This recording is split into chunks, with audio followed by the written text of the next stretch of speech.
Programang ito ay rated SPG, striktong patnubay at gabay ng magulang ang kailangan. Agad ngang sinang-ayunan ni Don Julio ang sinabi ni Olga na ang bagong nilang nilipatan na mansyon ang pinaka-safe na kutan nila. Sinabi nga ni Don Julio na ito na ang panibago nilang simula, habang si Ramon naman ay tila wala pa rin sa kanyang sarili. Sa kabilang banda, hindi naman mapakali si Chief Espinas sa ginagawang pakikialam ni Rigor sa kanila, kaya naman gagawa si Espinas ng paraan upang patahimikin si Rigor, at si Tanggol nga ang kanyang naisip na gagawa nito. Uutusan nga ni Espinas si Tanggol na patahimikin nito ang sarili niyang amang si Rigor dahil sa pakikialam nito. Ayon nga kay Espinas, natutulungan niya si Tanggol ng kapaghiganti sa taong pumatay kay Mokang kapalit umano ng pagpatay ni Tanggol kay Rigor. Samantala, sa bagong mansyon ng mga Montenegro ay walang kamalay-malay sina Olga, David at ang mga tauhan ni Olga na nasa likod nila si Ramon at naririnig nito ang kanilang pag-uusap. Laking gulat din ni Ramon kung bakit tinawag na David ni Olga si Tanggol.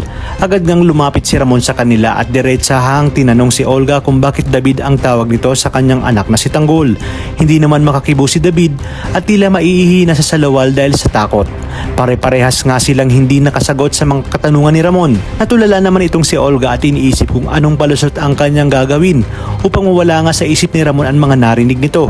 Bigla kang tumawa ng malakas si Olga at sinabing naglolokohan lamang sila. Ngunit hindi nga kumbinsido dito si Ramon sa palusot na ginawa ni Olga. Agad gang sinabi ni Ramon na kapag nalaman niyang pinagkakaisahan siya ng mga ito ay hindi siya magdadalawang isip na pagsamahin ito sa hukay. Sabay alis papalayo kina Olga.